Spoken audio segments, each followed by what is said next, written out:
नहमदुहु व नुसल्ली अला रसूल करीम अम्मा बाद। पश्चिम बंगला ऑल इंडिया मुजद्दिदिया मिशन सर्वधर्मों सम्मेलन कमेटी के सदस्यों हैं हम। मोहम्मद आसिफ, इसके अलावा सर्वभारतीय जातीय कांग्रेस, नेशनल इंडिया गठबंधन, पश्चिम बंगला राज्य कांग्रेस कमेटी के सदस्यों हैं हम। हिंदू, मुस्लिम, सिख, ईसाई, जैन, क्रिश्चन, आदिवासी, दलित, हम सब है भाई भाई।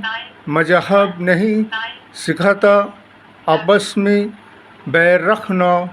हिंद है हम, ये वतन है हमारा। एक ऐसा शासन व्यवस्था के हाथ में देश का राजगद्दी आ गया है जो कि संविधान के दुश्मन, लोकतंत्र के दुश्मन, इंसानियत के दुश्मन, जाति के दुश्मन, धर्म के दुश्मन, ये देश और राष्ट्र को उजाड़ने के लिए आए हैं। इसलिए कि ऐसे शासन व्यवस्थाओं से देश और समाज और राष्ट्र को कोई फ़ायदा नहीं है, बल्कि ये देश और समाज और राष्ट्रों में दुश्मनी के बीच बोने आए हैं। जैसे कि बकरा ईद, ईद उल अज़हा, ये मुसलमानों का कोई पहली बार भारतवर्ष में ये त्यौहार नहीं मनाया जा रहा है, बल्कि ये 10,000 साल पिछले से मनाते हुए आ रहे हैं। जिन्हें अपने धर्म और समाज के बारे में, अपने धर्म के नियम नीति तरीक़ा के बारे में जिन लोगों को पता नहीं है खुद के धर्म के बारे में, और वो मुसलमानों को क्या सिखाएंगे कि कैसे मुसलमान कुर्बानी बकरा ईद पालन करेंगे और कैसे बकरा ईद मनाएगा। मुसलमानों के जब भी कोई त्यौहार आता है उस पर गाइडलाइन जारी किया जाता है। हम पूछना चाहते हैं, ये सरासर मुसलमानों के धर्मीय स्वाधीनता के ऊपर एक पाबंदी और प्रतिबंध लगाने की कोशिश किया जा रहा है, जबकि बकरा मंडी में बकरा बेचने वाले पर भी प्रतिबंध लगाया जा रहा है। भैंस, बकरा, भेड़ बेचने वाले के ऊपर भी कि तुम मंडी नहीं लगाओगे, बकरा नहीं बेचोगे, तुम पर प्रतिबंध पाबंद लगाया जाता है। ये हमें लगता है ये रावण के राज चल रहा है, ये रावण की औलाद है से इसीलिए ऐसी बातें कर रहे हैं। ये सब अधर्मीय शख्स है जिन्हें अपने धर्म के बारे में तो कुछ पता नहीं और दूसरे के धर्म के बीच में टांग अड़ाने की कोशिश किए जा रहा है। इसीलिए हमारा कहना है कि इसके लिए आइन, कानून, संविधान सबको अपने मजहबी स्वाधीनता आज़ादी से अपने अपने धर्म और मजहब को पालन करने का अधिकार हक देता है संविधान। तो तुम कौन होते हो 5 साल के शासन व्यवस्था में आकर लोगों को नाजायज़ परेशान करने लगे हो? ये क्या तुम्हारे बाप के राष्ट्र है क्या? ये सबका राष्ट्र है। इसलिए ये मत सोचो कि तुम 5 साल के शासन काल में राजगद्दी में बैठकर तुम्हारे जो जी चाहे मन में आएगा वो करोगे। ये सब चलने वाला नहीं है। इसके लिए आइन है, कानून है, संविधान है, हाई कोर्ट है, सुप्रीम कोर्ट है। इसके लिए ज़रूरत पड़े तो हाई कोर्ट में, सुप्रीम कोर्ट में मामला भी दर्ज करना पड़े तो पड़ेगा, दर्ज किया जाएगा। जैसे कि अभी उत्तर प्रदेश के, जैसे कि ये रावण की औलाद योगी आदित्यनाथ अधर्मीय शख्स है। ये ना इनको अपने धर्म का सम्मान करना आता है, ना दूसरे की धर्म का सम्मान करना आता है।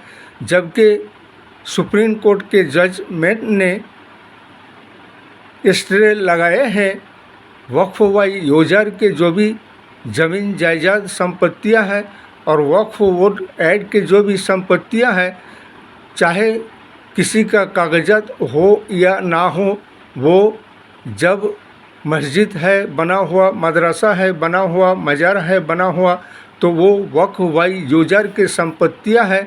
अगर उसके कागजात नहीं है तो क्या हुआ, वो वर्षों पहले स्वाधीनता आज़ादी से पहले से उन्हें दान किया गया था। उस वक्त उसको रजिस्ट्रेशन नहीं हुआ, तो अब अगर रजिस्ट्रेशन नहीं हुआ तो उसे आबेद नहीं कहा जा सकता है, बल्कि ये वक्फ वाई यूजर वक्फ बोर्ड का ही संपत्ति है। इसलिए हमारे सुप्रीम कोर्ट के मजिस्ट्रेट CJI DK गवाई साहब से कहना है कि आप उत्तर प्रदेश के जोगी शासन व्यवस्थाओं से नोटिस जारी करके ये पूछिए कि गाइडलाइन और स्टे लगाने के बावजूद में भी उन्होंने कैसे ये मज़ारों पर, मस्जिदों पर, मदरसों पर ये बुलडोज़र की कार्रवाई कर रहे हैं। इसलिए हमारे ऑल इंडिया मुस्लिम संगठनों से भी कहना है और जमाते उलमाए Hind, Jamaate Ulamae Deoband, all India Muslim personal law board को चाहिए कि जोगी शासन व्यवस्थाओं के खिलाफ, जिला कलेक्टर के खिलाफ, पुलिस के खिलाफ, जोगी के खिलाफ ये स्टे लगाने के बावजूद में भी वक्फ वाई यूजर के संपत्तियों पर बुलडोज़र की कार्रवाई किए हैं, इनके खिलाफ एक पिटीशन दायर किया जाए सुप्रीम कोर्ट में और जोगी सरकार के ऊपर स्टे लगाया जाए बुलडोज़र की कार्रवाई पर और उस पर जुर्माना लगाया जाए 2-4 करोड़ रुपया की। और वक्फ वाई यूजर की जितने भी ज़मीन जायदादों पर सरकार ने कब्जा किया उसे सुप्रीम कोर्ट के जजमेंट DK गवाई साहब को वापस करवाना पड़ेगा, वक्फ वाई यूजर के सारे ज़मीनों को, वरना मुसलमान जो संविधान पर, आइन पर, कानून पर यकीन और भरोसा रखते हैं, इंसाफ और न्याय पर, अगर इंसाफ और न्याय नहीं मिलता है तो फिर हमें इंटरनेशनल अदालत में भी जाना पड़ेगा।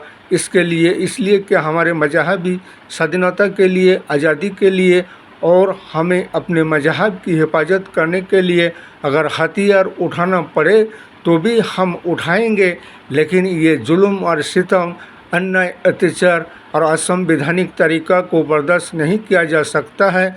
इसलिए अगर अमन, चैन, शांति बजाय रखना चाहते हो तो 140 करोड़ जनगण से यही कहना है कि BJP सरकार को राजगद्दी और सत्ता से हटाना पड़ेगा और हमारे नेशनल इंडिया गठबंधन सर्वभारतीय जातीय कांग्रेस को लाना होगा और उनके हाथ में शासन व्यवस्था देना होगा, तभी जाकर देश में अमन, चैन, शांति बहाल होगा। वरना ऐसे अधर्मियों के हाथ में शासन रहने से क्या होगा, तो आए दिन यही देखने को मिलेगा। धर्म के नाम पर, जाति के नाम पर, मस्जिद के नाम पर, मस्जिद मदरसा के नाम पर आपस में ये विवाद और विच्छेदी करते रहेगा और शांति और श्रृंखला भंग रहेगा राष्ट्र का। इसलिए ऐसे अधर्मियों को हटाइए और नेशनल इंडिया गठबंधन सर्वभारतीय जातीय कांग्रेस को लाइए। इस वीडियो को ज़्यादा से ज़्यादा लाइक दीजिएगा, शेयर कीजिएगा, सब्सक्राइब दीजिएगा। जय हिंद, जय भारत, मोहम्मद।